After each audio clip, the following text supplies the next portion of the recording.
ತಮ್ಮ ಕ್ಲಬ್ನ ಮುಖಾಂತರ ಅವರು ನಡೆಸ್ಕೊಡ್ತಾ ಇದ್ದಾರೆ, ಕೊಡ್ತಾ ಇದ್ದಾರೆ ಅವರಿಗೆ.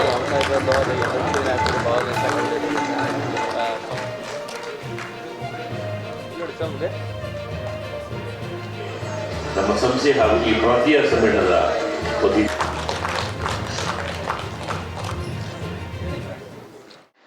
ಈ ದಿನ ನಾನು ಪ್ರಾಂತೀಯ ಅಧ್ಯಕ್ಷನಾಗಲು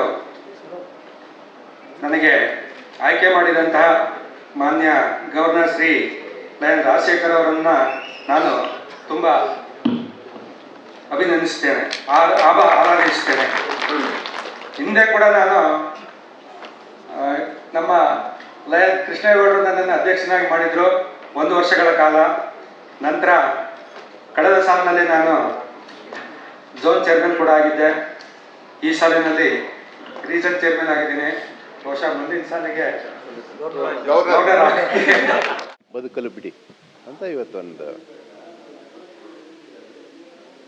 ನಮಗಿಷ್ಟ ಆಯಿತು.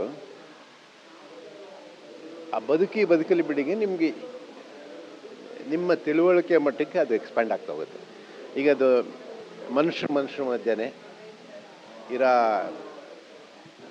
ಮೇಲು ಕೀಳು ಅದೆಲ್ಲ ಬಿಡಿ, ಎಲ್ಲರೂ ಬದುಕಿ, ಎಲ್ಲರೂ ಹಂಗೆ ಅನಿಸ್ಬೋದು.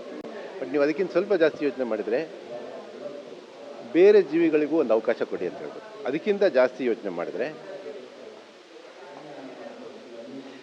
ಬೇರೆ ಜೀವಿಗಳಿಗೂ ನಿಮಗೂ ಜಾಸ್ತಿ ವ್ಯತ್ಯಾಸ ಇಲ್ಲ ಅಂತ ಹೇಳ್ತಾರೆ. ಸೊ ಹಾಗಾಗಿ ನನಗೆ ಎಲ್ಲೋ ಒಂದು ಕಡೆ ಒಂದು ಲಯನ್ಸ್ ಕ್ಲಬ್ ಇಷ್ಟು ಸೀರಿಯಸ್ ಆಗಿ ಬದುಕಲು ಬಿಡಿ ಅಂತ ಅಂದ್ಕೊಂಡು ಅದ್ರ ಬಗ್ಗೆ ಚರ್ಚೆ ನಡೀತಾ ಇರೋದು, ಅದ್ರ ಬಗ್ಗೆ ಮಾತುಕತೆ ನಡೀತಾ ಇರೋದು ಸಂತೋಷ ಆಯಿತು. ಹಾಗಾಗಿ ನಾವು ಇದರಲ್ಲಿ ಭಾಗವಹಿಸಿದ್ವಿ. ಅದೇ ಈ ದಿನ ಪ್ರಾಂತೀಯ ಸಮ್ಮೇಳನ 7 ನಡೆದಿದೆ. ಅದಕ್ಕೆ ಮುಖ್ಯವಾಗಿ ನಾನು ಬದುಕಲಿ ಬಿಡಿ ಅನ್ನೋ ಘೋಷವಾಕ್ಯ ತಗೊಂಡಿದ್ದೆ. ಇದಕ್ಕೆ ಪೂರಕವಾಗಿ ಕೃಪಾಕರ್ ಸೇನಾನಿಯವರು ಮಾತಾಡಿದ್ದಾರೆ.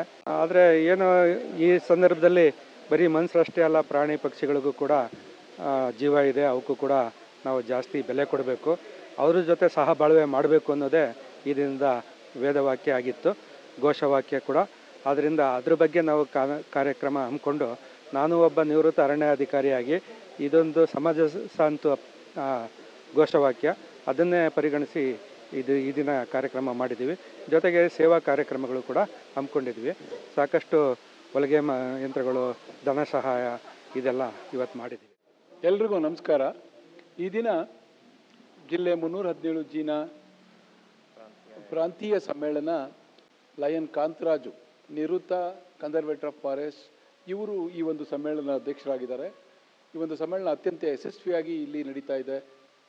ಈ ಸಮ್ಮೇಳನದಲ್ಲಿ ಹಲವಾರು ಸೇವಾ ಕಾರ್ಯಗಳನ್ನು ಹಮ್ಮಿಕೊಳ್ಳಲಾಗಿದೆ. ಹಾಗೂ